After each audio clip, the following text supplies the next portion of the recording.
Profesor. Entonces, bueno, nuevamente, bienvenidos todos a este espacio que preparamos para ustedes. Les presento a los profesores Ángel Ruiz, Hugo Barrantes y Edwin Chávez. Ellos nos vienen a hablar de este proyecto que se llama de las matemáticas a los programas nacionales de matemáticas. Voy a introducir a los profesores. Para empezar, el profesor Edwin Chávez Esquivel es doctor en educación con énfasis en educación estadística, máster en estadística y licenciado en enseñanza de la matemática, catedrático retirado de las escuelas de matemática de la Universidad Nacional de Costa Rica y de estadística de la Universidad de Costa Rica, profesor en diferentes programas de posgrado en áreas como política económica, comunicación, población y salud reproductiva y estadística. Ha producido más de 50 libros, artículos de revistas, materiales didácticos, entre otros. Expositor también en más de 50 eventos nacionales e internacionales. Investigador en proyectos de análisis demográfico, población y medio ambiente, formaciones de docentes, educación matemática y educación estadística, entre otras. Fue director de la Escuela de Matemática, miembro del Consejo Académico de Facultad de Ciencias Exactas y Naturales y miembro del Consejo Universitario en la Universidad Nacional. También ha fungido como evaluador de artículos de diferentes revistas y director de trabajos finales de graduación. Ha sido miembro de comités editoriales y científicos en diferentes revistas y eventos nacionales e internacionales. Ha fungido como representante de la Comisión Nacional de Rectores y colaborador de la Academia Nacional de las Ciencias de Costa Rica. También ha sido representante de Costa Rica en el Comité Interamericano de Educación Matemática y en la Red Internacional de Statistical Literacy Project. Fue miembro del equipo redactor de los programas oficiales de matemáticas de Costa Rica y desde su creación ha sido miembro del proyecto Reforma de la Educación Matemática en Costa Rica. El profesor Hugo Barrantes Campos fue profesor de matemáticas para la enseñanza media, licenciado en matemáticas y máster en tecnología e informática educativa. Tiene una larga trayectoria académica en la que se desempeñó como docente e investigador. También participó en proyectos de acción social y ocupó cargos administrativos docentes. Realizó su labor académica en la Universidad de Costa Rica y en la Universidad Estatal a Distancia. Su trabajo de investigación se ha centrado primordialmente en la educación matemática. Ha participado en numerosos proyectos de investigación. Como producto de ello, ha publicado una buena cantidad de artículos y libros. También ha publicado numerosos libros de texto de matemáticas dirigidos principalmente a la educación superior. Barrantes dirigió varios trabajos de graduación para licenciatura a estudiantes de la Universidad de Costa Rica y de la Universidad Nacional. En diversas ocasiones ha sido representante por Costa Rica o vocal para América Central del Comité Interamericano de Educación Matemática, organización que le concedió la medalla Marshall Stone en 2019. Fue parte del equipo redactor de los programas de matemáticas para la enseñanza primaria y media de Costa Rica y desde su creación ha sido miembro del equipo del proyecto de Reforma de la Educación Matemática en Costa Rica. El profesor Ángel Ruiz fue profesor de la Escuela de Matemática de la Universidad de Costa Rica durante muchos años y director del Centro de Investigaciones Matemáticas y Metamatemáticas durante 13 años. También colaboró en varios años con la Escuela de Matemática de la Universidad Nacional. Sus principales intereses académicos han sido la filosofía e historia de las matemáticas y de las ciencias, y sobre todo de la educación matemática. Sin embargo, también le han interesado la filosofía política y los estudios sobre educación en general, y en particular la universitaria. Sobre estos temas ha producido más de 300 publicaciones académicas, entre ellas 36 libros. Algunas de esas publicaciones han ganado premios. Luis ha sido conferencista invitado en más de 150 eventos de más de 25 países en todos los continentes. Este catedrático de la Universidad de Costa Rica, hoy ad honorem, es el único latinoamericano que ha ocupado en 2 periodos la vicepresidencia de la International Commission on Mathematical Instruction, la organización más importante de la enseñanza de las matemáticas en el mundo. Es actualmente uno de los líderes del estudio 24 del ICMI, que aportará en 2022 el estado del arte en el mundo sobre las reformas curriculares en las matemáticas. Entre el 2010 y 2018 fue miembro de la Comisión para Países en Desarrollo de la International Mathematical Union, organización que otorga, entre otras, la medalla Fields. Desde 2007 ha sido en 4 periodos presidente del Comité Interamericano de Educación Matemática, que se fundó en 1961 por el matemático norteamericano Marshall Stone. Y desde 2012 ha sido fundador y director de la Red de Educación Matemática de América Central y el Caribe. Lideró al equipo redactor de los programas nacionales de matemáticas para la enseñanza primaria y media en Costa Rica y desde su inicio ha sido director del proyecto Reforma de la Educación Matemática en Costa Rica. Entonces, pues esta es la introducción de las personas que nos van a hablar el día de hoy. Como podrán ver, pues nadie mejor que ellos para contarnos acerca de qué fue lo que pasó, cómo pasó.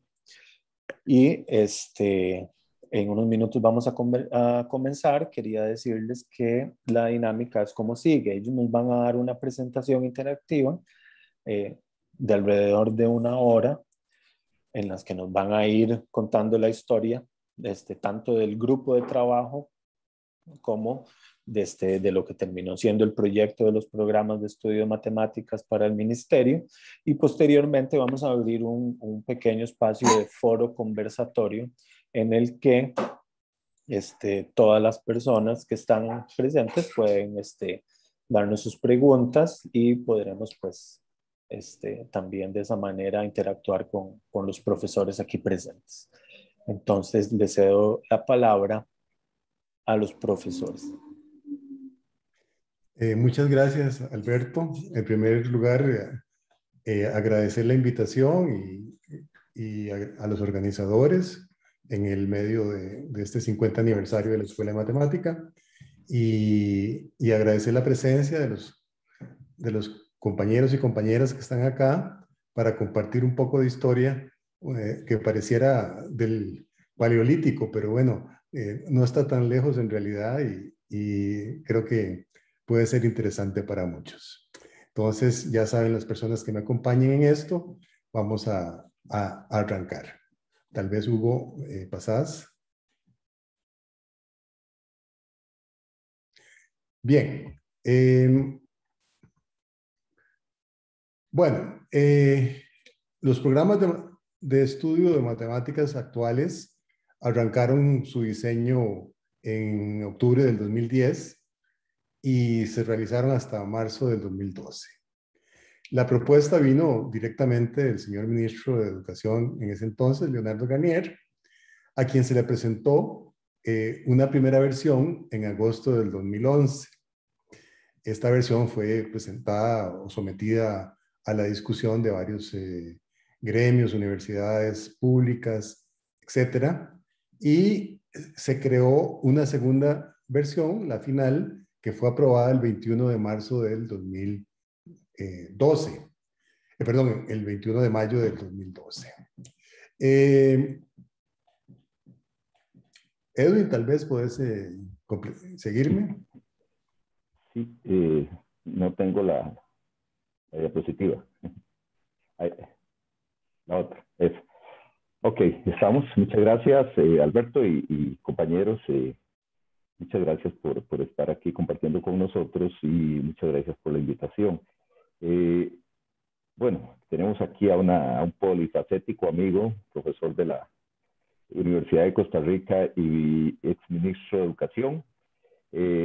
Pudiera pensarse que es una falta de respeto mostrarle allí esa imagen, pero más bien él era el que nos la mostraba a nosotros cuando teníamos que reunirnos en su oficina por razones de trabajo en esto de los programas, y nos mostraba con mucho orgullo la máscara, la imagen que le habían confeccionado a algún mascarero de alguna parte del país, no recuerdo ahorita quién, pero ahí está y creo que lo ilustra muy bien y muestra lo polifacético. Bueno, nada más para contar un poquito de la forma en que don Leonardo Garnier presentaba los programas, decía lo siguiente: dice, contamos con el apoyo externo de un equipo de expertos coordinado por Ángel Ruiz, que venían trabajando en las universidades y desde hace varios años en el tema de la enseñanza de las matemáticas, que conocían bien las fortalezas y debilidades del sistema costarricense y que habían estudiado diversas experiencias exitosas en el mundo. este equipo trabajó una reforma integral de nuestros programas de matemáticas. Fue un trabajo minucioso, sistemático y muy responsable. ¿Por qué es importante mencionar aquí?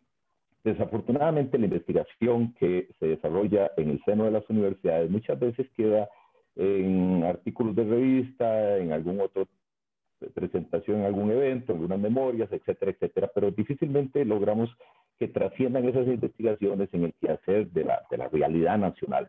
Y es en este caso que, a diferencia de estos otros que estoy citando, se pudo amalgamar esas experiencias en unos programas de estudio de matemáticas. Esto me parece a mí que es muy valioso de rescatar porque, como les digo, se invierten muchos recursos estatales para poder realizar estas investigaciones y no llegan a buen puerto. Aquí, por dicha, pues se pudo aterrizar muchos de estos resultados en unos programas que, a mi manera de ver, realmente vienen a contribuir con lo que es la necesidad del desarrollo de la educación matemática en el país. Siguiente.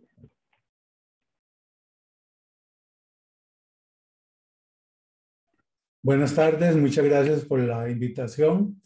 Vamos a contarles rápidamente algunos aspectos relacionados con el programa y decirles que estos programas del 2012 tienen una perspectiva teórica general que constituye su fundamento curricular más profundo y que está relacionada con los trabajos que se han mencionado previamente que realizaba el equipo redactor. Es sumamente importante tener en cuenta que la Dirección General de los Programas refieren a la competencia matemática, vista como el uso de las matemáticas para describir, comprender y actuar en diversos contextos de su realidad, tanto personales como físicos, sociales, culturales, etc. Está basada en una formación matemática con el propósito general de dotar al ciudadano de medios que contribuyan a su participación en su entorno de manera positiva, inteligente, reflexiva, crítica y responsable. Todas estas cosas son las que dirigen los programas actualmente en uso del Ministerio de Educación en cuanto a la enseñanza de las matemáticas. En cuanto a su papel en el currículum, estos establecen son un medio para establecer ejes disciplinarios, curriculares y estratégicos. Además, se ofrecen criterios para la presencia o ausencia de contenidos. Motivar un enfoque para la acción de aula que privilegie la resolución de problemas, especialmente en contextos reales. También busca fortalecer la participación de la identificación, construcción y uso de modelos y al mismo tiempo dar un sentido al fortalecimiento de áreas como la estadística y probabilidad que usualmente habían estado fuera de los programas o tocadas muy ligeramente, de modo que no tenían demasiada injerencia en el asunto. Y además busca nutrir el papel de las tecnologías. Es así que se enfatiza el desarrollo de diversas capacidades cognitivas superiores que se refieren a razonar y argumentar, plantear y resolver problemas, comunicar, conectar y representar. Todas estas definidas en los programas mismos y que se buscan que a través de ellas se obtenga la competencia matemática. También se basa en conocimientos y las habilidades que se le asocian. Y otros aspectos cruciales son los ejes generales de la educación costarricense y enfoques específicos de las áreas matemáticas que en este caso se fueron divididas en números, geometría, medidas, relaciones y álgebra y estadística. Los ejes curriculares, que más bien los llamamos disciplinares, son 5, que son básicamente énfasis importantes que se definieron, como la contextualización activa, que es el valor relevante de los contextos reales, la resolución de problemas, que se interpreta de dos maneras o se usa de dos maneras, uno como capacidad cognitiva superior y la otra como una estrategia de construcción y movilización de los aprendizajes. Estos son los énfasis más importantes de ese currículo, pero también se añade el uso de historia de las matemáticas en la enseñanza y el uso intenso e inteligente de tecnologías. Hugo. Otra de los ejes disciplinares es el cultivo de actitudes y creencias positivas, puesto que se asume que se ocupa una base intelectual y socioafectiva para construir aprendizajes. Es algo que se ha mencionado en otros escritos y trabajos nuestros, como es la búsqueda de combatir la matefobia, que la interpretamos como un síndrome esencialmente sociocultural. Bueno, estos ejes disciplinares ya nos hablan de una matemática que debe verse de otra manera y que no se puede ver como meramente objetos abstractos validados formalmente, sino que se incorporan cosas muy importantes como las prácticas sociales e individuales y a los sujetos con ideas y emociones. Y por eso mismo enfatiza las capacidades. Hay una perspectiva filosófica de base, entonces, en la forma de ver las matemáticas, puesto que estas matemáticas aquí van a tener un énfasis en dimensiones empíricas y sociales. El objeto epistemológico se le da un valor mayor. Igual se introduce lo social como también otro componente epistemológico, y la construcción cognitiva y el contexto real juegan papeles fundamentales. Si queremos hablar de alguna manera, podemos decir que dentro de esa perspectiva filosófica hay algo que se suele llamar falibilismo, que las matemáticas son falibles en cierta medida, y que significa en esencia, no voy a hablar mucho de esto porque se puede hablar mucho, que las matemáticas no son verdades absolutas.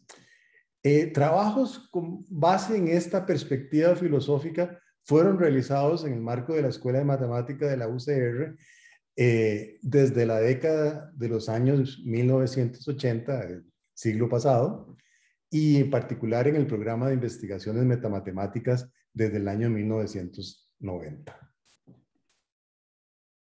Por ejemplo, no voy a dar las referencias exactas, pero ya en el 87 hablábamos de la necesidad de un cambio radical en la filosofía moderna de las matemáticas que permitiera importantes transformaciones en su enseñanza. En el 95 estábamos hablando de constructivismo empírico. En el 2000 hacíamos referencia a lo social y a las dimensiones históricas dentro de los procesos del conocimiento.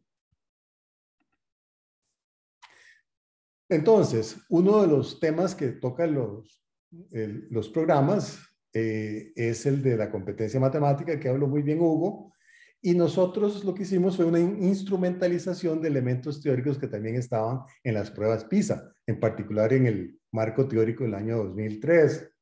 Pero hay que decirlo que teníamos un sustento teórico que se había desarrollado en la UCR desde hacía muchísimos años. En particular, una correlación directa entre las construcciones intelectuales que habíamos hecho y la filosofía general del currículo que antes se mencionó, y que en particular se aprecian en la contextualización activa y la resolución de problemas como una estrategia.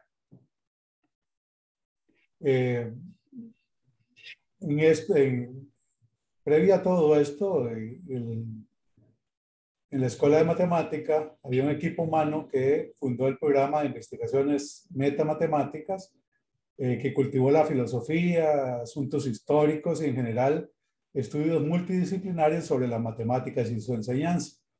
Eso sirvió como base para muchos estudios como los que mencionó Ángel, y para la creación también de la Asociación de Historia y Filosofía de la Ciencia. Antes del programa que mencioné antes, hubo trabajos alrededor de la historia y filosofía de las matemáticas que fueron desarrollados dentro de esta Asociación de Historia y Filosofía de la Ciencia, que fue creada en marzo de 1983.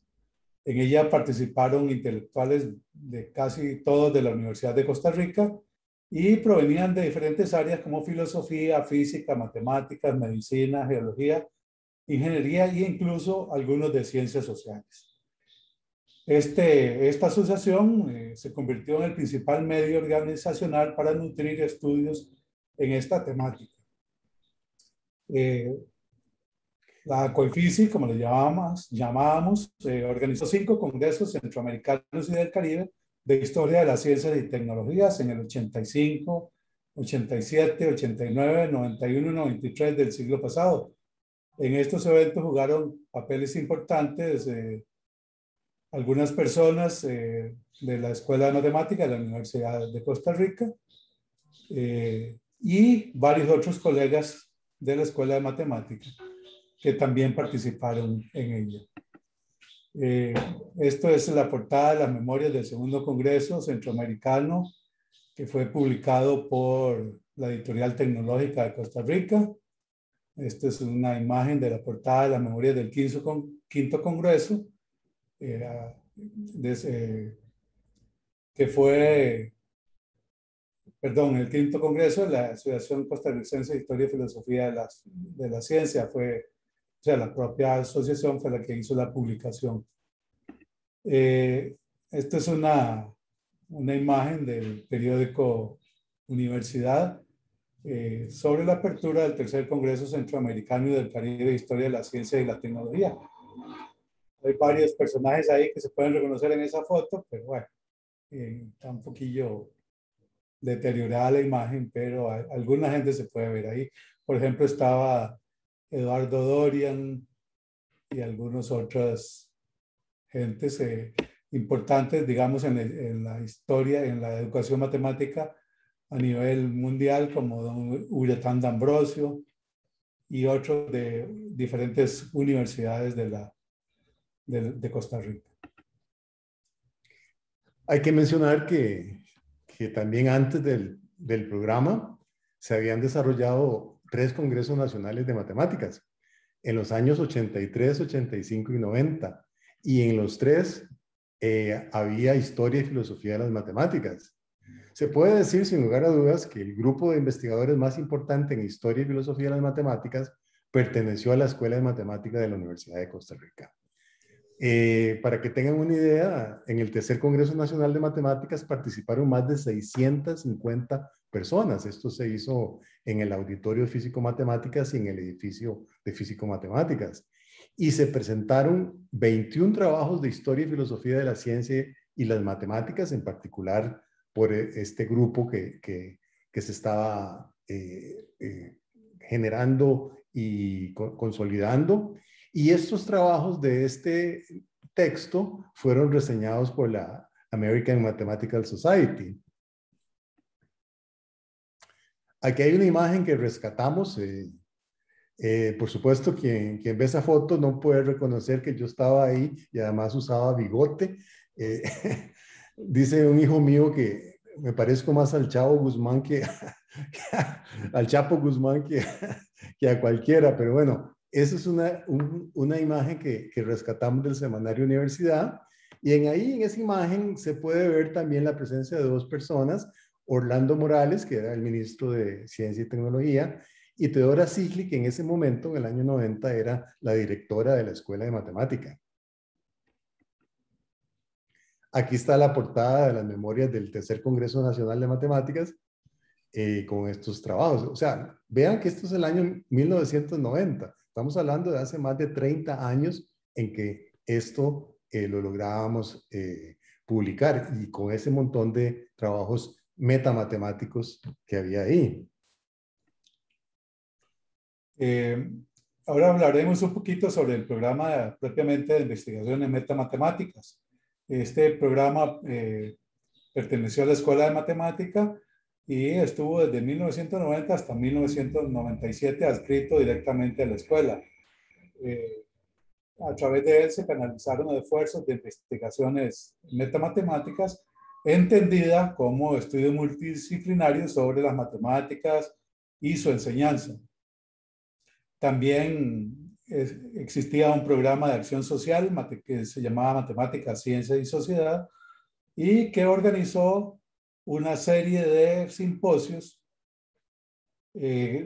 llamados Simposios Costarricenses sobre Matemáticas, Ciencia y Sociedad. El primero de estos se hizo en 1991, hace 30 años, y luego se presentó una frecuencia de al menos uno por año. El número 25, se hicieron 25 simposios, se realizó en el 2012.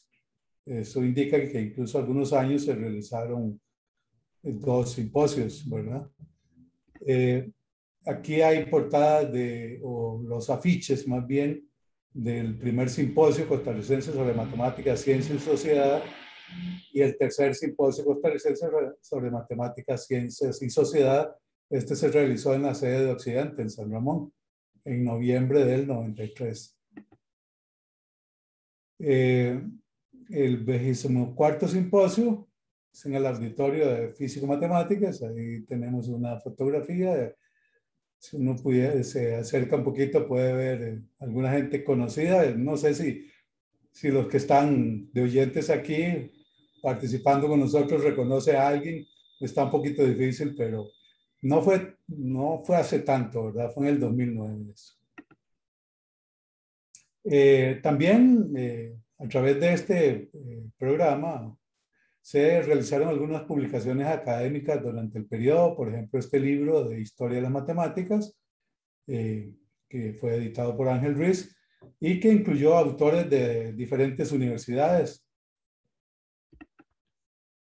Y también un proyecto importante que se llevó a cabo fue la traducción al español de las obras de Gauss, Disquisiciones aritméticas, que se publicó originalmente en latín.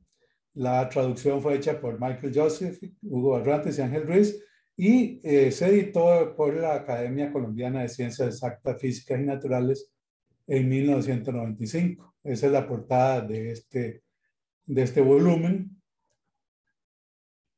editado en Colombia. Ya dentro del Centro de Investigaciones Matemáticas y Metamatemáticas, las metamatemáticas vivieron del 97 al 2018. Dentro del CIM, del centro, existía otro programa medular que se llamaba Problemas Matemáticos de la Modelación en Ciencias Físicas, pero no es nuestro objetivo aquí reseñar esta actividad desplegada por ese formidable equipo de matemáticos que formó parte de ese programa de investigaciones. Los simposios, por supuesto, siempre siguieron. Aquí este es un recorte del semanario Universidad, donde Orietta Proti hacía una información sobre este tipo de eventos, en particular asociados al programa Acción Social, Matemáticas, Ciencia y Sociedad. Puede decirse que en historia los investigadores fueron Hugo Barrantes, Pedro Rodríguez, que en paz descanse, Michael Josefi, Mario Murillo, que también en paz descansa, y un servidor de ustedes. También participó, por supuesto, Danilo Solano, Ede Faría, Orietta Proti, Teodora Sigli, y siempre en estas aventuras de historia y de los congresos nos acompañaron Carmen González y Norma Dolio de la Escuela de Matemática de la Universidad Nacional. Tal vez mencionar que Barrantes, de Faría y Ruiz formaron parte del equipo que diseñó los programas del 2012. Hubo, sin embargo, ya en el programa dentro del CIM, investigaciones sobre muchos otros temas que después estarían involucrados en el currículo nacional, que fueron inscritos en el programa, pero dentro del CIM. Solo para mencionar 3 años, hasta el 2007, voy a hablar de algunos de los temas. Por ejemplo, sobre uso de tecnologías. Aquí hay una reseña que salió en el semanario Universidad de este proyecto que trabajó durante mucho tiempo Edison de Faría. Otros sobre uso de tecnologías, sobre calculadoras y programas computacionales, herramientas tecnológicas, tecnologías digitales. Todos estos temas de uso de tecnologías fueron trabajados por equipos de investigadores asociados al programa y al CIM. En enseñanza de las matemáticas en particular, ahí tienen ustedes algunos de los programas que hicimos, el balance histórico de lo que pasaba con la enseñanza de las matemáticas en Costa Rica y alguna ahí en referencia, aquí pusimos el año 99, pero hay otros proyectos más adelante. Por ejemplo, resolución de problemas, que es uno de los temas medulares de los programas, se trabajó en proyectos con muchos años de antelación a los programas.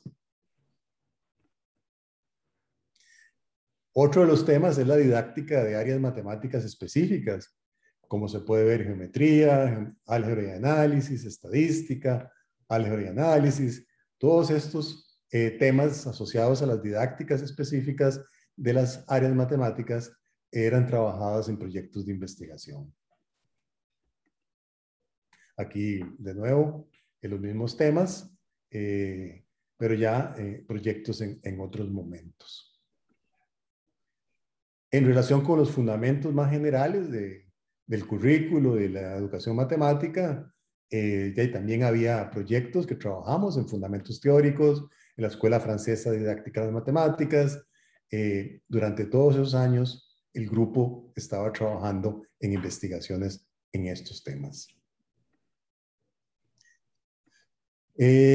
Aquí es un momento de reflexión de compañeros que estuvieron con nosotros y que ya no nos acompañan, pero que yo quería no dejar pasar la oportunidad de mencionarlos porque las generaciones jóvenes tal vez no los conocen o no los identifican. Pedro Rodríguez, esta es una foto tomada en el 11º simposio que se dio en la Escuela de Matemáticas en el año 2000. Él falleció hace ya varios años. Aquí tenemos a otro compañero, Mario Murillo. Esta es una foto tomada en el 18º simposio. Esto fue en la Universidad Nacional en el 2004, pero es interesante porque Mario era el fotógrafo de los eventos, del programa. Y de hecho esa cámara era del CIN. Entonces era muy difícil conseguir una foto de él, porque el fotógrafo saca fotos, entonces ¿quién saca fotos al fotógrafo? Yo no me acuerdo, yo saqué esa foto y me costó rastrearla hasta que lo identificamos. Él falleció hace muy poco tiempo, precisamente producto de la pandemia con el COVID. Y aquí hay otra compañera, colega nuestra, que si bien no fue parte de nuestro programa, más bien estaba en el otro programa de investigación matemática propiamente, Elena Krill, es alguien que era entusiasta de todas nuestras actividades nuestras y en particular de los simposios. Y esta es una imagen de ella muy bonita que se tomó en el 21 simposio que se hizo en la sede de Occidente de la UCR.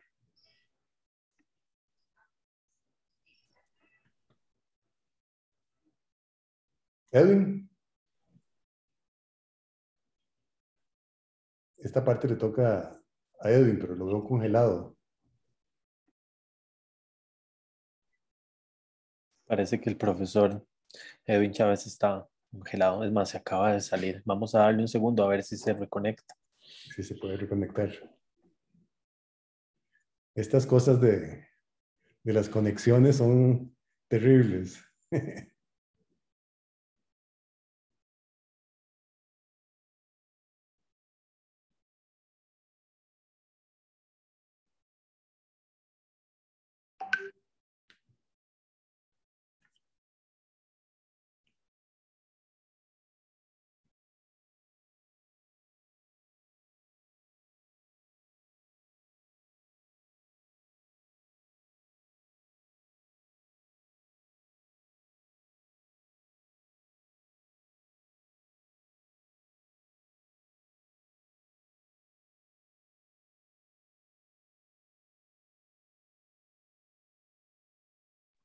Aparentemente se quedó sin internet, va a tratar de conectarse, pero podemos ir avanzando en lo que él hablaba. Esta parte es una parte que trata de los estudios metamatemáticos dentro de la Escuela de Matemática de la Universidad Nacional en la primera década del siglo XXI. La Universidad Nacional y la escuela en particular tenían una experiencia bastante importante en la formación de educadores para la enseñanza media, pero tenían serios problemas en la investigación, o sea, tenían dificultad en la construcción de proyectos y la ejecución de proyectos, especialmente en educación matemática. Y tenían también otra dificultad importante en la graduación de licenciados, porque en 20 años únicamente se habían concluido 5 trabajos. Fue así como en el año 2001 se creó el proyecto Apoyo a la Investigación en la Escuela de Matemática, que se llamó IEM, y para eso se estableció un convenio entre la UCR y la Universidad Nacional. Por el lado de la UCR, el CIM, por el lado de la Universidad Nacional, la Vicerrectoría de Investigación o la Dirección de Investigación y la Escuela de Matemática. Entonces, básicamente el proyecto tenía el componente del CIM, que en un principio me incluía a mí personalmente, e incluía también a alguien que jugó un papel fundamental en los trabajos en esa universidad, que fue Tatiana Láscaris, que también en paz descansa porque ella falleció. Ella era hija de don Constantino Láscaris. Y en la Escuela de Matemática, pues Edwin Chávez, que era como articulador junto con el resto de los componentes de este proyecto. El propósito inicial de este proyecto era definir estrategias para potenciar la investigación en esa escuela. Sin embargo, lo primero que se hizo fue un diagnóstico de lo que estaba pasando y se llegó a una conclusión, y es que era bastante claro que se iba a dar un proceso de muchísimas jubilaciones del personal docente, no existía un plan de relevo, y en cuestión de poquísimos años, se calculaba 2004, 2005, iban a quedar como 4 o 5 docentes apenas en esa escuela. Entonces, claro, eso conducía a la necesidad de tomar decisiones en esa institución.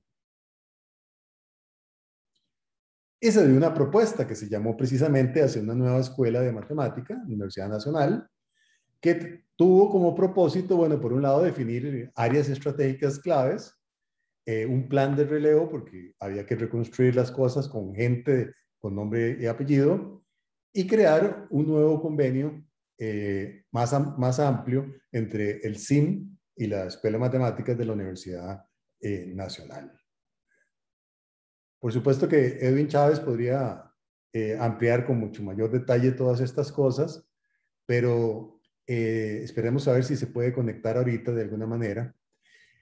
Este proyecto le dio a la Escuela de Matemática muchas cosas, ¿verdad? Líneas de desarrollo, investigación, participación en eventos, una mejora sustancial en la graduación. Se llegó a tener decenas de graduados y se apoyó un plan estratégico quinquenal durante todos esos años que incluyó tanto el aumento del recurso humano como más producción académica y sobre todo apoyo a la acreditación. La Escuela de Matemática logró acreditar su carrera realmente muy rápidamente gracias al trabajo de este proyecto, que era del equipo más o menos de metamatemáticos que se estábamos apoyando en ese entorno institucional. Evidentemente se empezaron a hacer simposios. Ya se pudo conectar. Sí, si querés seguir, porque me quedé sin internet, pero justito cuando me tocaba, yo no sé qué pasó. Esos bueno, son los... Entonces, aquí hay un ejemplo del 23 simposio de Matemáticas, Ciencias y Sociedad, se hizo en el 2007 en el campus, y aquí tienen una imagen de la cantidad de gente que se solía reunir. Ya esos simposios ya no solamente eran hechos por el CIM, sino que era el CIM más las personas, los colegas y estudiantes de la Universidad Nacional, de la Escuela de Matemática, y eso le dio una proyección aún mayor. Aquí tienen una imagen, no sé si algunos de ustedes reconocen a estas personas, pero bueno, a la izquierda estaba un Víctor Muján, que es un entusiasta de las matemáticas, una figura muy importante en la enseñanza de las matemáticas en Costa Rica y en la educación en general. Michael Josefi, de la Escuela de Matemáticas de la UCR y del CIM también. Edwin Chávez, Edison de Faría, también otro compañero del CIM, y don Gabriel Macaya, que siempre apoyó todas estas iniciativas, tanto en la UCR como en la Universidad Nacional.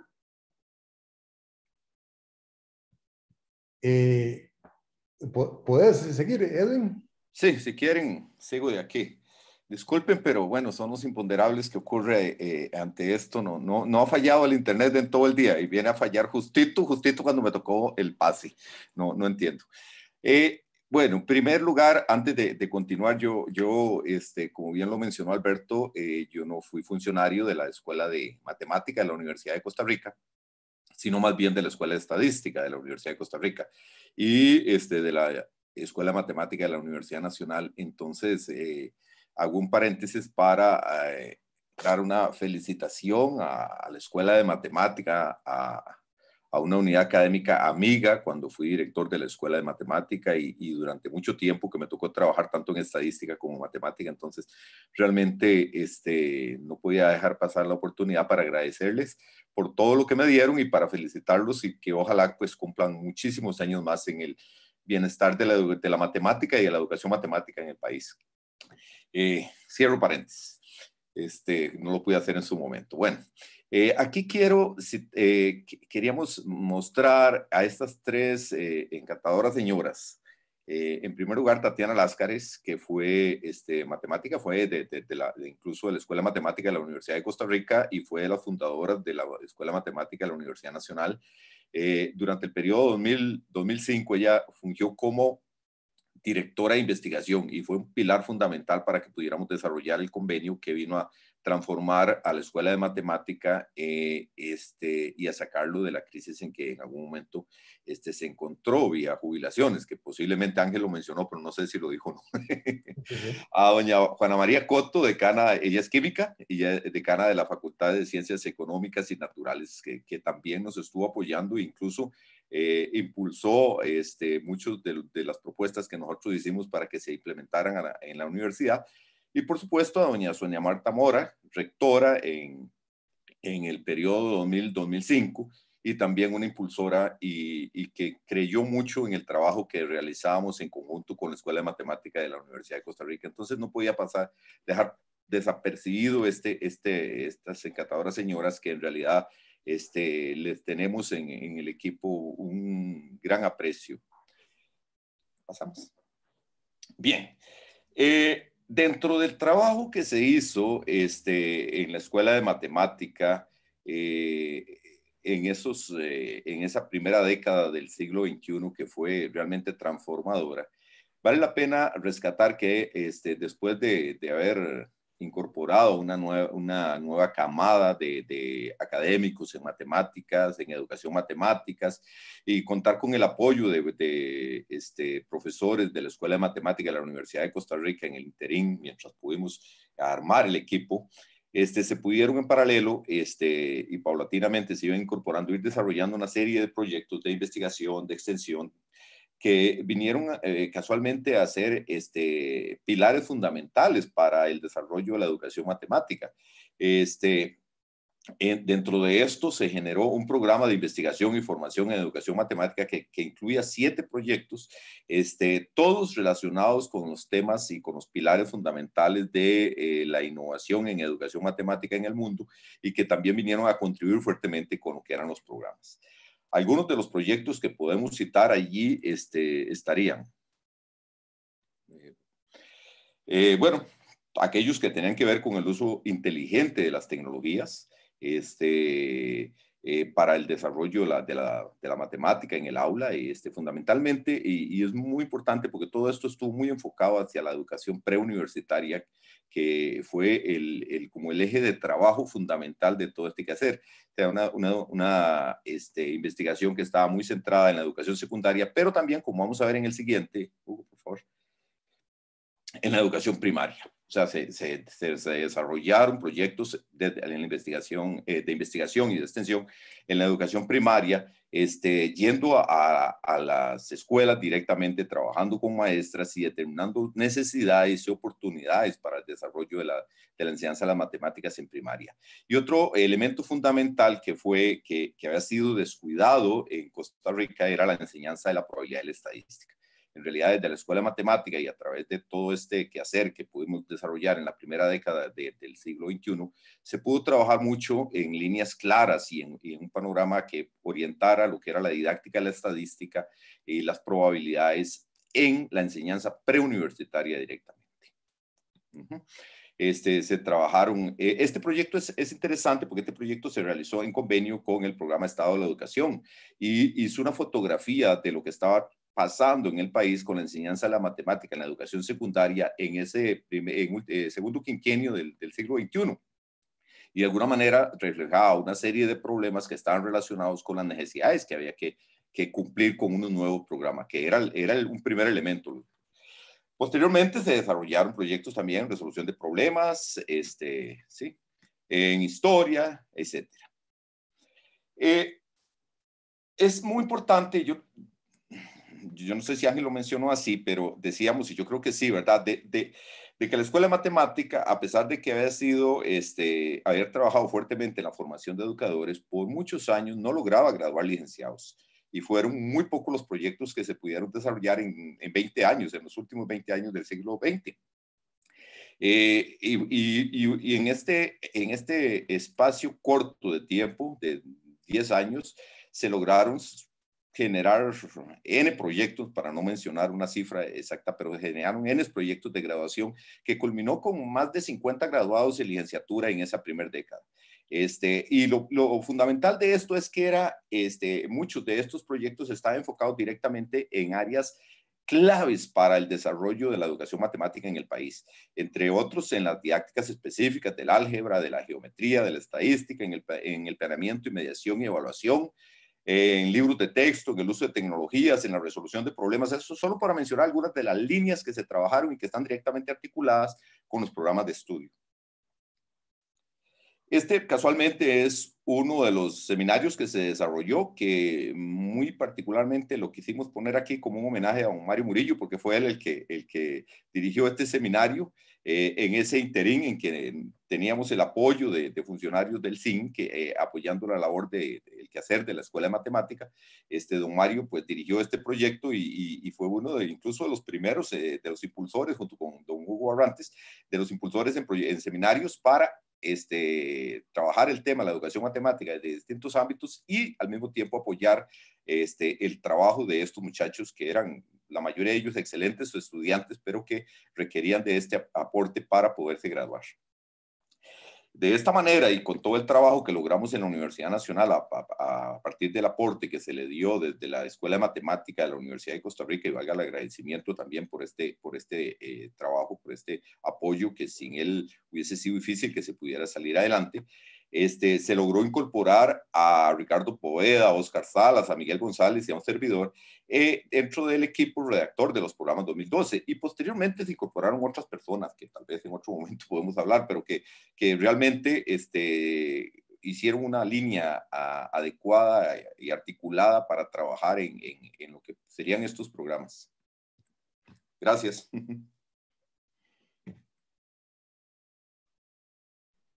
Bueno, algunas conclusiones para completar esta presentación así muy rápida, que dejamos muchas cosas en el tintero, pero ya si no es excesivo. Recordar que en el 2010 el MEP pidió un nuevo currículo de matemáticas a un equipo humano que tenía no varios, sino muchos años de trabajo colectivo y de investigación acumulada.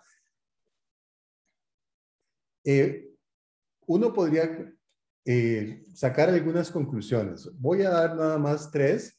La primera es que hubo un apoyo sostenido de las universidades públicas o de la universidad pública durante 25 años. Yo creo que esto es muy, muy importante de mencionar. Y se puede mencionar básicamente, en este caso, en 2 categorías, una de la de fundamentos, en la cual había investigaciones, acción social en historia, filosofía, estudios sobre la realidad nacional de las matemáticas y su enseñanza, uso de tecnologías, uso de historia, simposios, etc. Todo eso aportó en esa categoría. Y otras didácticas específicas, como por ejemplo didácticas en geometría, en relaciones y álgebra, y en particular en estadística y probabilidad, que es un lugar o un área muy importante porque, como lo explicó Hugo Barrantes al principio, dentro de la competencia matemática que asume estos programas, la estadística y probabilidad se ve como un elemento fundamental, un puntal importante, y por eso didácticas específicas como las que también hizo referencia Edwin, en particular en primaria y demás, fueron muy importantes. Pero resumen el apoyo de la universidad pública durante 25 años, algo que debe estar dentro de la interpretación de lo que sucedió posteriormente.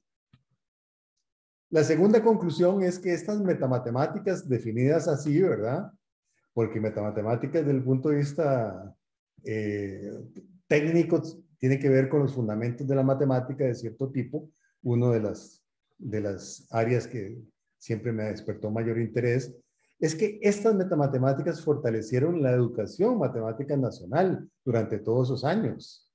Es decir, en Costa Rica, estos estudios ayudaron no solamente a apoyar una práctica profesional, sino a crear resultados, experiencias y experticia en una disciplina académica y científica que es la educación matemática, sintonizando con lo que desde hace 50 años se viene dando en la comunidad internacional.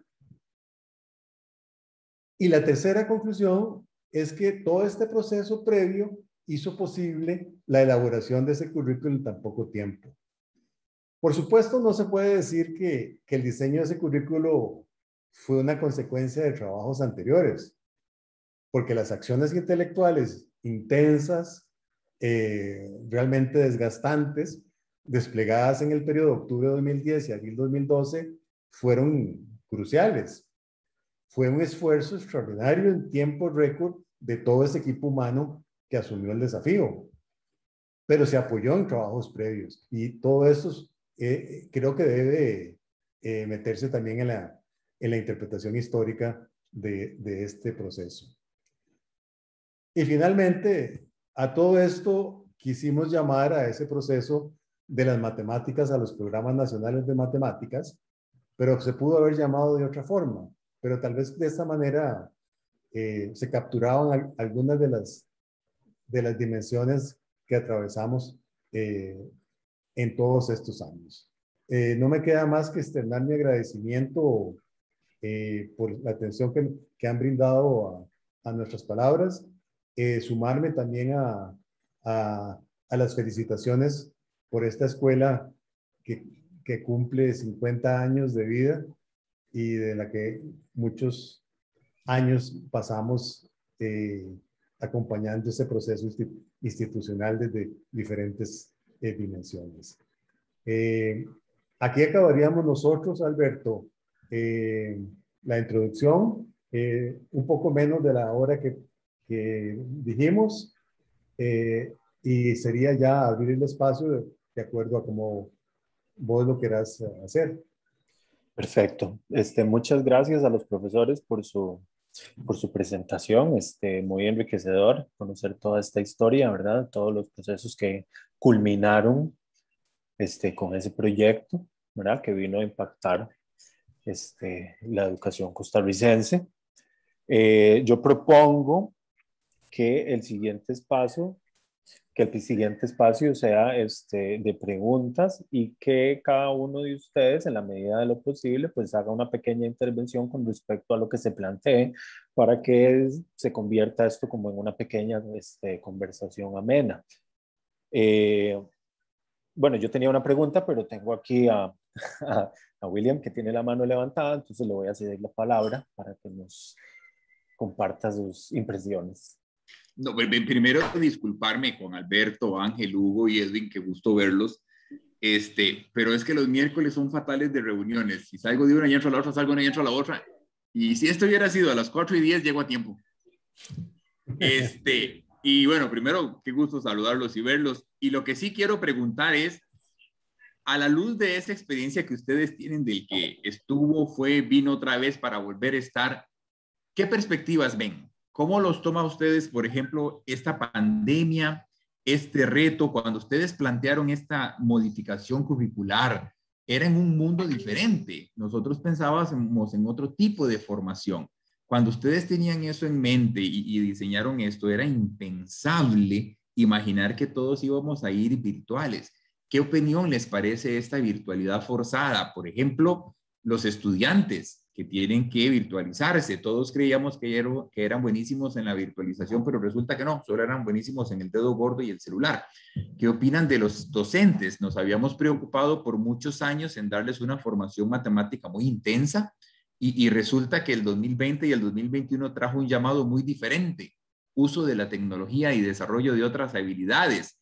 ¿Y qué opinan de todo, del ministerio, de los retos? ¿Cómo lo ven ustedes a la luz de esa experiencia que generaron, de esa modificación del currículum y de un reto completamente nuevo para todos, ¿verdad? Algo que si alguien lo mencionaba en el 2016, uno le dice, usted está loco. Y resulta que el 2020 y 2021 es la realidad en la que vivimos. Y disculpen el retraso y gracias por el espacio y qué gusto verlos. Gusto en verte, William. Creo que solo nos vemos en este tipo de celebraciones. Ha sido terrible con esto de la pandemia.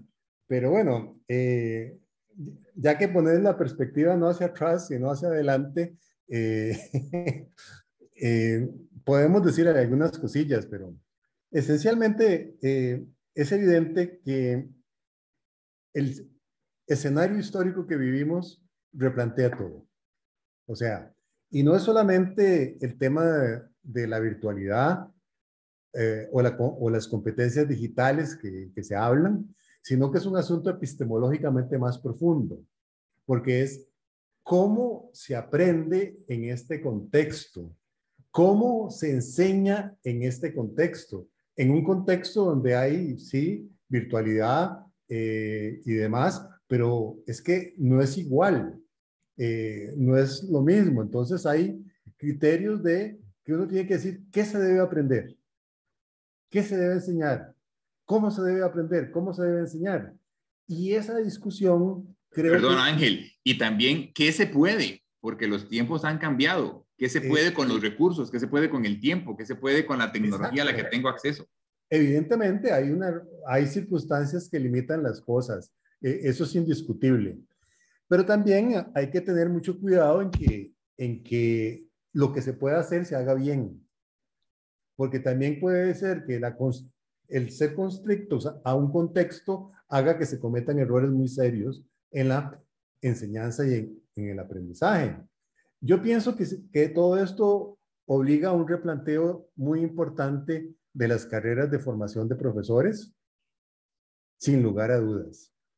Pero no solamente incluir tecnología, que es muy importante, la virtualidad y todo. Creo que es un replanteo que va a la base epistemológica y pedagógica. Creo que eso es fundamental. En relación con los currícula, hay currículos que se van a poder ajustar mejor que otros a los nuevos tiempos. Y yo puedo decirte que algunos es muy difícil que lo hagan. Sobre todo aquellos que están muy anclados a contenidos. Porque si tu óptica es el contenido, entonces es sumar o restar contenidos, pero eso puede ser complicadísimo de realizar si vos tenés una perspectiva que es esencialmente de capacidades y competencias, de habilidades, puedes prescindir de los contenidos de cierta forma, tener más instrumentos como para poder moldear la criatura que sea posible de llevar a las aulas. Entonces, yo creo que en el caso de matemáticas tenemos esa perspectiva, no necesariamente en otros currículos, y no voy a hablar mal de ninguno. Pero creo que en matemáticas tenemos esa visión. Y no solamente eso, sino que aparte del currículo, la ventaja es que el equipo redactor de esos programas siguió junto, cosa que no suele suceder en el planeta. Y siguió produciendo cosas en el marco del proyecto de reforma de la educación matemática en Costa Rica y creó materiales que pueden ser muy útiles, usados como un pivote para no solo la enseñanza de las matemáticas, sino para la educación en general. Por ejemplo, este proyecto creó recursos libres, prácticas FARO, más de 500 videos, más de 500 problemas en línea, más de 500 retroalimentaciones, más de 500, cerca de un centenar de secciones web. Es decir, si nosotros lo vemos retrospectivamente, es como si nos estuviéramos preparando para este contexto. Pero bueno, nada más suelto esto para mencionar. Yo sé que Edwin probablemente puede añadir más desde su óptica. Por ejemplo, el tema de la estadística y la probabilidad. Sí, Edwin? bueno, William, un gusto saludarte. Espero que todo marche muy bien. Y gracias, Edwin, igualmente. Y felicidades por este aniversario. Yo tengo varias perspectivas. Vos lanzas la pregunta bastante amplia y yo quiero aprovechar para mencionar algo que he venido indicando últimamente. A mí me preocupa el momento. Hay muchas cosas que hacer hacia el futuro de cara a qué pasa con los currículos, cómo se va a poder transformar esto, cómo se va a modificar la formación de educadores. Evidentemente, nos agarró a todos fuera de base. Pero me preocupa el momento. El momento es el que ya se mostró en el informe del Estado de la Educación, ¿verdad? El momento es crítico, es muy, muy crítico. Yo creo que en estos momentos, y bien se ha lanzado el grito y parece como que no todo el mundo lo cree, se está viviendo una verdadera crisis a nivel educativo nacional. Yo lo veo desde esta perspectiva. 2018 prácticamente no existió. Voy a repetir un poco de cosas que se han dicho, pero 2018 prácticamente no existió en educación preuniversitaria. ¿Por qué? Sobre todo pública, porque ya ahí empezamos con el problema y donde la brecha se amplía. En el sector público se arrancó, se dio la primera mitad del año con algunos activados. Sabemos que la segunda mitad es normalmente más importante que la primera. La segunda mitad no se dio. El 2019 prácticamente se dio con interfaces, con una serie de vacíos por huelgas, paros estudiantiles, hasta paros de camioneros, Dios santo, pidiendo la cabeza del ministro. O sea, en Costa Rica pasan cosas interesantísimas. Bueno, pero así se salió sin una verdadera planificación de lo que debería hacerse con el déficit que traíamos desde 2018. Bueno, y nos agarra el 2020, 2021 en pandemia. Entonces, podemos ver, y bien, podría estar repitiendo mucho de lo que se ha dicho, pero que hay estudiantes que están llegando, que están de cara para ingresar el 2022 a la universidad sin haber recibido prácticamente nada, o muy poco. Y realmente lamentable. ¿Y qué van a hacer las universidades con estos estudiantes? O sea, no puede decirse que vamos a hacer examen de admisión, el examen de admisión vamos a dejar a medio mundo, o que vamos a admitirlos, pero que en el primer examen, y vamos a ubicarnos en matemática, cuando lleven el primer curso de cálculo, cualquier cosa, van a rebotar porque no tienen la formación para eso. Y aparte que van a estar completamente sesgadas y van a haber diferencias abismales entre los sectores, o sea, porque la brecha educativa se ha ampliado y se ha ampliado, pero años luz entre unos y otros, ¿verdad?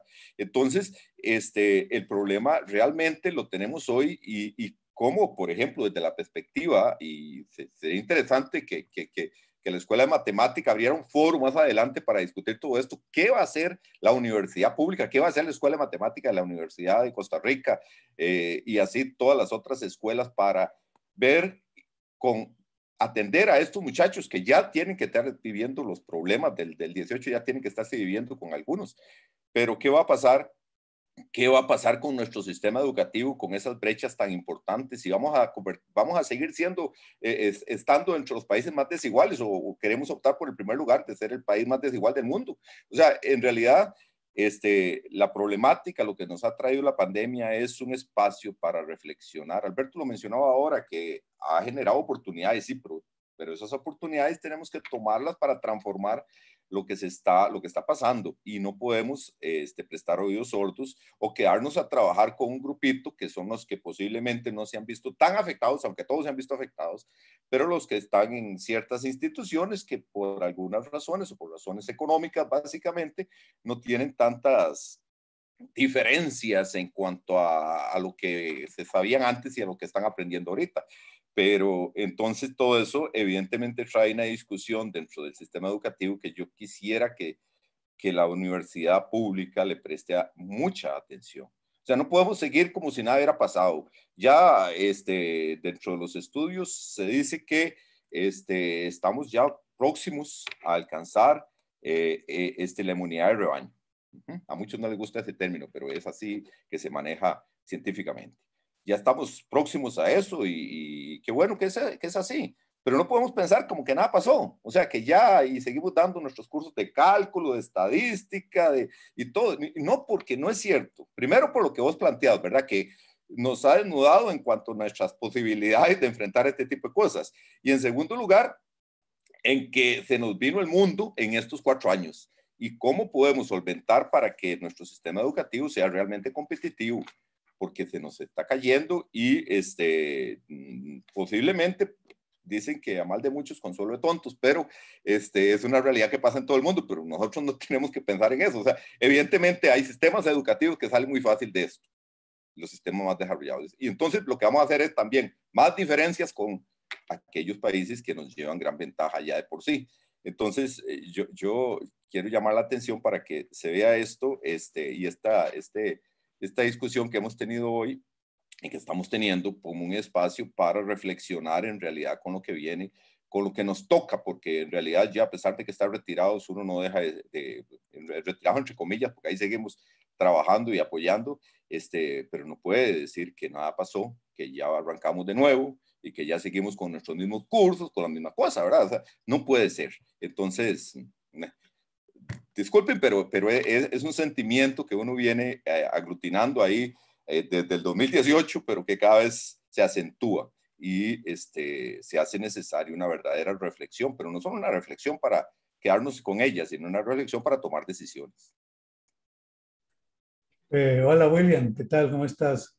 Hola Hugo, encantado. Mira, sí, yo pienso ahí que realmente, o sea, todo esto ha sido un impacto negativo en toda la educación y en particular en matemáticas, y aun cuando pensamos que los programas de matemáticas se pueden llevar virtualmente de alguna manera, también se han visto afectados. Un asunto específico, por ejemplo, es que el programa plantea para la lección como ideal 4 momentos, ¿verdad? Y esos momentos no se pueden trasladar así literalmente o tal cual de la presencialidad a la virtualidad. Entonces, todo eso pasa por un proceso de cómo hace uno para pasar de esto a lo otro en la forma virtual, ¿verdad? Son cosas que hay que pensar y resolver, ¿verdad? Todavía no hay respuestas claras y exactas sobre eso, además de todos los demás problemas que han mencionado los compañeros. Perfecto. Gracias a los tres. Alberto, adelante. Sí, gracias a los tres y gracias a la pregunta de William. Yo no sé si alguien más tendrá alguna pregunta, si no yo tengo una para hacer. Bueno, lo que yo quiero decir es esto, ¿verdad? Existe el proyecto de los planes de matemática para el ministerio, ¿verdad? Y los proyectos son muchas cosas, ¿verdad? Entonces, empieza, pues hay una justificación y como bien explicaron ustedes, bueno, viene toda la justificación epistemológica y después se entiende el contexto social y cultural del país. Existe además un entorno alrededor del país, ¿verdad? Que tiene un impacto sobre lo que queremos porque esa es la realidad. O sea, parte del país que queremos ser es influenciado por lo que el mundo es allá afuera, y eso también tiene un impacto. Entonces vienen todas estas partes, ¿verdad?, que caen en la justificación del proyecto. Viene la parte de la elaboración del proyecto, en donde se va decantando qué es lo que se va a hacer, cómo es que se quiere hacer. Eventualmente se hacen unas guías en las que vienen los contenidos, y me imagino que esta parte no se mencionó en la exposición que ustedes hicieron. Pues viene una parte de implementación, ¿verdad? Que esto viene, me imagino que mayormente pues, fue responsabilidad del gobierno de turno, los gobiernos de turno. A lo que voy es que son muchas partes, ¿verdad? Y bueno, bien, como bien decía William, bueno, hoy en día serían posiblemente otras. Y yo quisiera que reflexionáramos, bueno, que reflexionaran un poco sobre eso, ¿verdad? Tomando en cuenta todos los procesos que hubo, ¿verdad? Desde un inicio y cuando se conformó el equipo, y todos los procesos que llevaron a la conformación de las guías, hasta inclusive la implementación, que posiblemente eso estuviera fuera de sus manos. Yo quisiera que hicieran como un recuento, ¿verdad? Y que me dijeran, bueno, yo creo que estas y estas partes fueron realmente un proyecto exitoso. Yo creo que estas podrían mejorarse de esta y de esta otra manera. Y yo creo que si me preguntaran hoy, no hubiera hecho esto, hubiera hecho aquella otra, ¿verdad? Es como un balance, pero que incluya toda la parte, ¿verdad? Porque ustedes hablaron mucho sobre el proyecto que estuvo en sus manos, pero eso solo es una parte del proyecto. El proyecto en general es todo lo que sucede después. Las guías llegan a los colegios, a los docentes, y los docentes tienen que saber cómo manejarlas, cómo implementarlas, cómo socializarlas. Entonces, cuando hablamos del conjunto total, yo quisiera que hiciéramos como una reflexión acerca de dónde estamos como país y qué pasó con el proyecto y cómo lo valoran después de 10 años prácticamente. Ok. Como nosotros hemos estado en el proceso de implementación, conocemos cómo es la situación bastante bien. En primer lugar, han habido importantes avances en la implementación curricular. El currículo se ha ido implementando, el que se aprobó en el 2012. Cuando se aprobó, sabíamos de antemano que no era un currículo para poderse implementar en 5 años o en 10 años. Como la mayoría de reformas curriculares de fondo, eso es algo que termina implementándose en 30 años. Y precisamente yo estoy al frente de un libro, un volumen de la editorial Springer, que va a salir publicado ahora a finales de este año, a principios del próximo, donde una de las conclusiones es: reformas profundas, que son las que tienen sentido, duran mucho tiempo. Y esto conspira con los gobiernos, porque los gobiernos tienden a tener vidas de 4 años. Y muchas veces los ministros quieren dejar su impronta en la historia y cambian las cosas o demás. Afortunadamente, hasta el día de hoy, nosotros hemos tenido el apoyo, tanto en los programas como en la implementación a partir de lo que nosotros hacemos, de 3 gobiernos y 4 ministros. Cuando yo hablo de esto en el exterior, la gente dice: ¿cómo lo lograron? ¿Cómo se logran esas cosas? Bueno, se ha logrado, no ha sido fácil, y probablemente hacia el futuro, quién sabe, no está, la cosa no está definida. Pero el punto que quiero subrayar es que la implementación había avanzado bastante bien, pero de una manera desigual. No es lo mismo avanzar en la zona de, qué sé yo, de Los Santos, Limón, que en Goicoechea o que en San Carlos. Y curiosamente, no necesariamente se trata del contexto socioeconómico. Uno podría decir: oh, San Carlos, eso está muy lejos y complicado. Grande de Terra, fatal. Pero hemos tenido más problemas en áreas urbanas para la implementación curricular que en lugares como San Carlos o Coto, en la zona sur, o sea, Golfito y toda esta parte. ¿De qué depende eso? De la estructura interna del MEP, de los funcionarios que hayan allí y del compromiso con la implementación. Entonces, ha habido una implementación razonable dentro del tiempo que se calculaba, pero muy desigual. Entonces, a veces ahí llega alguien y se queja, mire, es que no sé qué, ¿de dónde es usted? De tal, sí, entiendo perfectamente por qué dice usted eso, porque no se ha ido implementando. Entonces, teníamos una implementación relativamente positiva, buena, hasta el 18. Habían recursos hasta tirar para arriba, documentos de apoyo, documentos para habilidades que se integran, documentos por áreas, cursos, MOOC, que desde el 2014 hacemos, atendiendo centenares y centenares de personas, cursos para estudiantes, o sea, pero todo eso que iba avanzando desigualmente y dentro de los límites históricos, en el 18 empieza a tener un problema.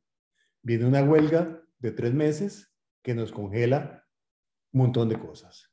Viene el 19 y como decía Edwin, hasta los camioneros paralizan el país y ya es el ministro el que hay que echar y bueno, lo echan, pero en los 19 no se compensó, no se niveló y de pronto viene la pandemia y que nosotros quedamos con un currículo implementándose a medias y desigual y se nos vino toda esta situación grave que ha reflejado muy bien el informe del estado de la educación. Pero el asunto no termina ahí. Entramos en un escenario complicado donde hay que tomar decisiones y la institución hace lo que vos decís, Alberto, guías y cosas de esas. Pero, por ejemplo, Edwin no quiso hablar de eso ahora, pero en el año 20 se hacen unas guías de aprendizaje básico y se definen los temarios, digamos. Y se volaron todo lo de estadística y probabilidad. Así. Salvo un poquitito en décimo y una cosita de probabilidad no sé dónde, el resto se lo volaron. ¿Y por qué? Entonces, en el 21 esta situación cambia, pero aquí hay una lección. Es necesario replantear la implementación curricular en los nuevos tiempos, como William Ugalde decía ahora, eso es importante, pero no se puede hacer al tarantantán, ni se puede usar usando una hacha. Es decir, es necesario hacerlo con pinzas. ¿Qué quitar y qué no quitar es importante? Yo hago una metáfora. Como esto no es un programa por contenidos, sino que es un programa que enfatiza mucho las habilidades y las capacidades, hay que pensar en guardar la esencia de este programa y ajustar lo que se pueda ajustar para poderlo implementar. Y es lo que yo llamo hacer el arte del bonsái en la implementación curricular. Usted puede cortar, leñatear un árbol y le quita las ramas, esto y lo otro, y queda un tronco ahí mal hecho. Pero si usted hace un corte cuidadoso, puede tener la esencia del árbol guardado como en el bonsái. Eso es importante de entender. Hay cosas de las cuales no podemos prescindir. Estadística y probabilidad, para insistir sobre eso, es un área muy importante como lo mencionamos en nuestra historia. Había que preservar aspectos fundamentales de esto articulados con el resto del programa, repensar cómo hacerlo, etc. Entonces, hacia el futuro, tenemos que repensar todo esto, pero de la mejor manera. No usar el hacha, sino usar el bisturí con la mejor perspectiva. Y volviendo al tema que habló William antes, hay 2 cosas fundamentales que yo creo que hay que tomar en cuenta del nuevo contexto. El primero es la incertidumbre. Y el segundo es la desigualdad, la diversidad. ¿Por qué? Empezando por el primero, la incertidumbre es que cualquier cosa puede suceder. Y eso significa que uno tiene que preparar para la incertidumbre. Ya no es igual que antes. Pasamañana ya no es la variante Delta la que viene, sino es otra. Y en esa, quién sabe si las vacunas van a servir y tenemos que volver a procesos complejos. Entonces, ¿cómo preparamos nosotros a nuestros estudiantes en las universidades y digamos, fuera, en la calle? Hay que prepararlos de una forma distinta. Por ejemplo, hay que prepararlos para la resiliencia. Hay que prepararlos para el cambio. Y hay que prepararlos, y todos debemos prepararnos para una perspectiva flexible. Entonces, esas categorías ya nos obligan a meter dentro de los programas elementos, competencias que no están o no estaban. Voy a la segunda condición.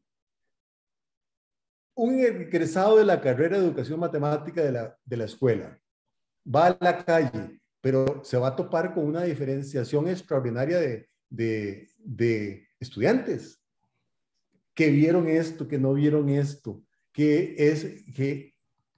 ¿cómo maneja la diversidad? Esas son dos cosas que implica trabajar con una perspectiva epistemológica y pedagógica diferente desde los programas de formación. Entonces, sí, efectivamente, estamos en un contexto en que hay que tomar decisiones, pero es importante tomar las mejores decisiones y saber usar los instrumentos apropiados. No puedes usar el hacha cuando tienes que usar el bisturí. Tal vez, Alberto, si me permites complementar un poquito, por lo menos mencionar algunas cosas que pienso. Yo creo que la experiencia de la implementación de esto ha dejado en evidencia las grandes diferencias que se presentan en las regiones educativas del país. Ya lo mencionó Ángel. Pero esas grandes diferencias también obedecen a una falta de guía o de orientación o de evaluación, dígale como quiera, desde el MEP para que su política educativa y sus programas de estudio se implementen tal cual fueron aprobados y tal cual fueron orientadas las pautas para esa implementación. ¿Qué quiero decir con esto? Que no puede ser que en una región alguien decida que no se une a esta propuesta que está haciendo el MEP y no pasa nada. Y eso no puede ser. O sea, yo siento que eso es muy triste. O sea, eso denota una falta de liderazgo de parte de la cabeza, que en este caso es el MEP. Discúlpenme, pero yo tiendo a decir las cosas como las siento. Y yo lo he visto así. Entonces usted cuenta con algunas regiones educativas o con algunos instancias dentro del MEP muy alineados con la implementación y entonces hacen todos los esfuerzos porque eso se pueda llevar a la práctica. Pero otros completamente lo contrario. No, yo no me interesa eso, yo no creo en eso, no pasa nada. Y bueno, y si son decisiones de la cabeza, si son decisiones de quienes toman, tienen el poder dentro de la institución, ¿por qué? No pasa nada, porque alguien dice, mire, dentro del mismo MEP, yo no hablo estas cosas, yo no me pongo y ahí sigo. Entonces, ese es un problema que tiene la implementación, en este caso, de los programas de matemática, pero yo creo que de cualquier otro. Entonces, que genera esas desigualdades tan grandes, que por supuesto se vieron ampliadas enormemente por todo lo que se ha vivido en los últimos años que ya mencioné. Yo creo que hay que ser muy cuidadoso. O sea, por ejemplo, yo nada más, y ya que Ángel me dejó la pelota ahí picando con respecto a estadística y probabilidad, yo quiero mencionar algunas cosas que por allí escribí. ¿Cómo es posible que se haya eliminado estadística en el 2020 cuando casualmente todo lo que nos llegaba eran datos de economía, datos de la epidemia, datos de esto, datos de lo otro, gráficos y todo lo demás? Cuando tengo todo el arsenal para poder yo desarrollar la estadística desde las, ya no digo desde las aulas, desde las pantallas, mostrando representaciones, interpretaciones y de una vez ayudándole al país en sí para que el ciudadano, digo, de los niños, los jóvenes, vayan entendiendo mejor esa realidad de los datos y a la vez aprendiendo.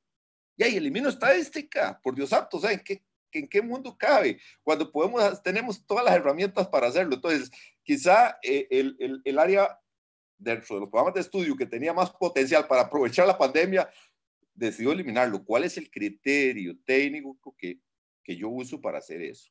Entonces, ese tipo de decisiones son las que uno cuestiona a veces de que por dónde andamos y qué es lo que le conviene. Ángel menciona, bueno, tenemos que con bisturí ver, no vamos a poder en el corto ni mediano plazo poder dar poder provocar que los muchachos logren todas las habilidades que quisiéramos, pero podemos tener que tener lo que en economía se llama el mínimo minimorum.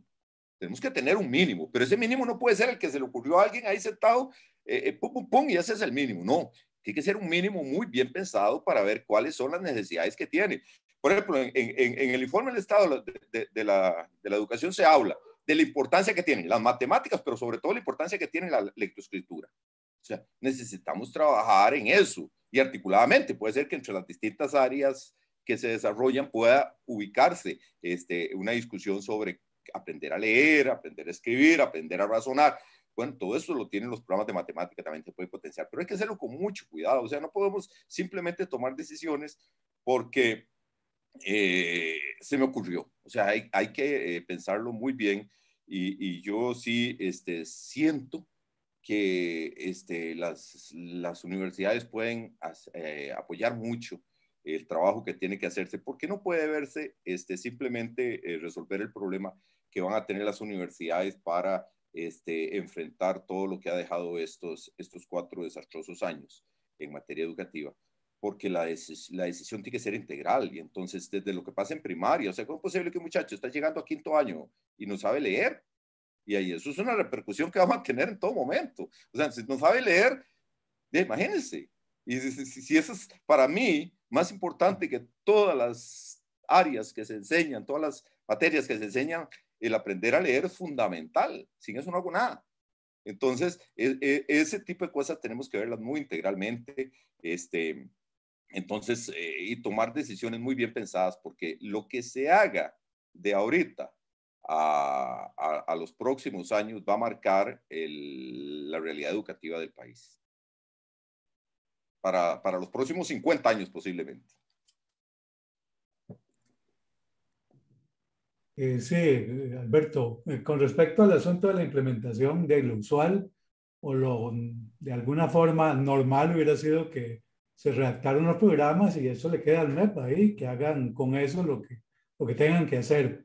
Sin embargo, una vez que se redactaron, se creó el proyecto de reforma de la educación matemática en Costa Rica, que ha venido de alguna manera dentro de lo que se puede hacer, dándole un seguimiento a la implementación y más que eso, colaborando con capacitaciones a maestros de primaria, profesores, con la producción de materiales en línea, etcétera, que han de alguna forma ayudado a que el asunto de alguna manera mejore. Posiblemente si hubiera quedado en manos del MEP, no sabemos qué hubiera pasado ahí, ¿verdad? De modo que hemos estado presentes y podemos estarlo mientras nos lo permitan, pero como le digo, aún así ha habido muchas dificultades porque al final de cuentas hay gente que no entiende, no quiere, o, como dijo Edwin por ahí, simplemente se niega a hacer lo que le toca hacer. Perfecto, muchísimas gracias por sus respuestas. Yo no sabía que el proyecto de implementación existía. Sí suponía que algo debía haber pasado en el camino en los últimos años, porque todos hemos visto lo que ha pasado desde el 2018 para acá. Nos estamos acercando ya al tiempo.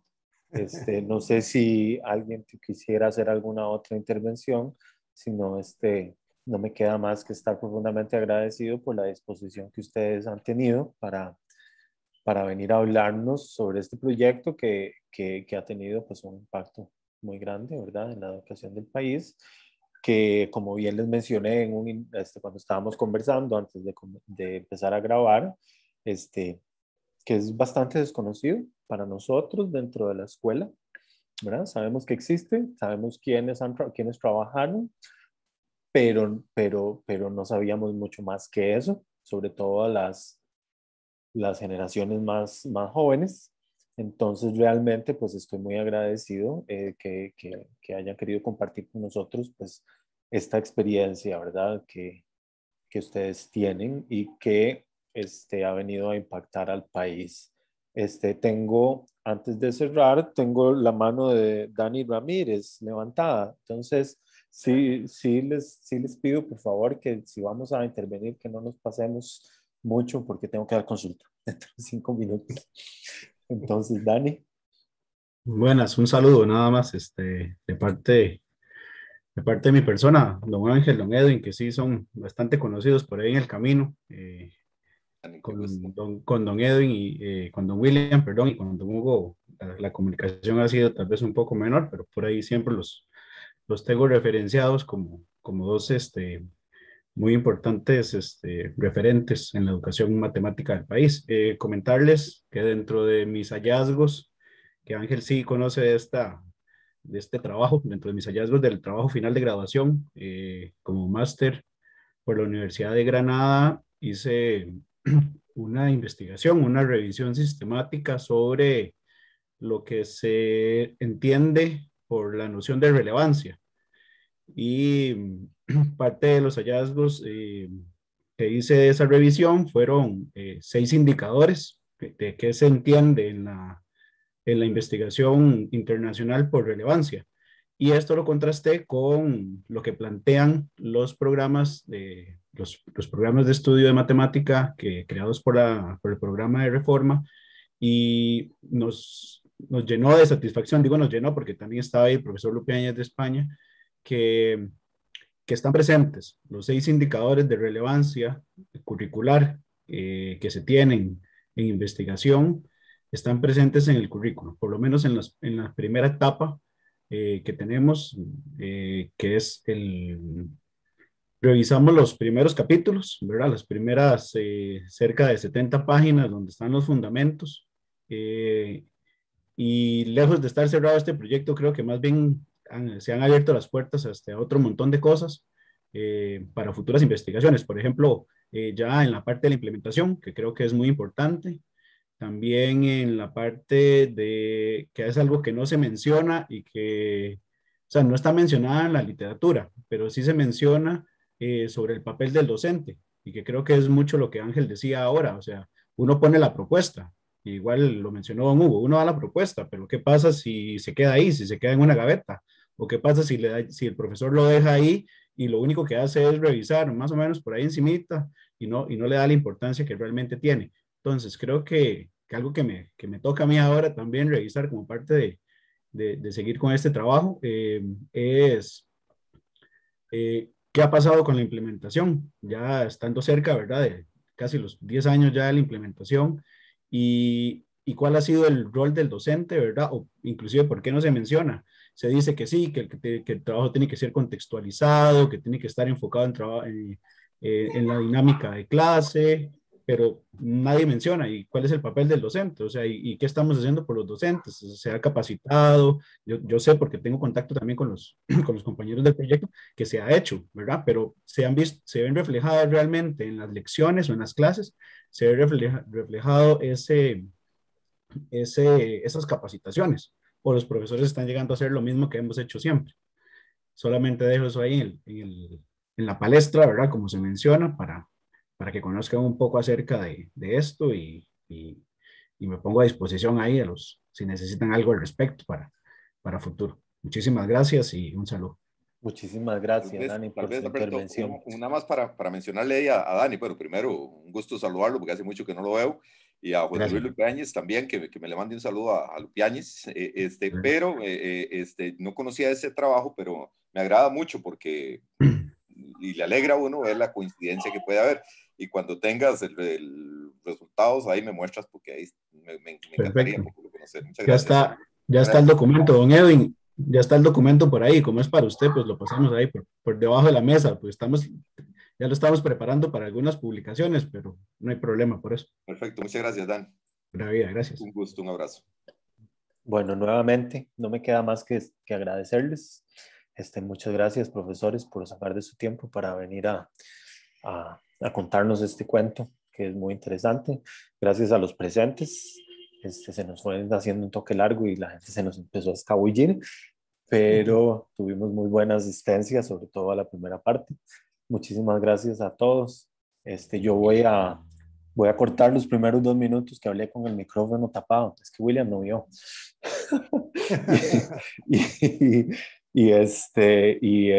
Ahí lo vamos a compartir para que se pueda difundir como mejor les plazca. Entonces, muchísimas gracias a todos y que tengan buenas tardes. Feliz tarde, gracias a todos. Saludos. Muchas gracias. Gracias a ustedes por invitarnos. Luego. Muchas gracias. Un abrazo.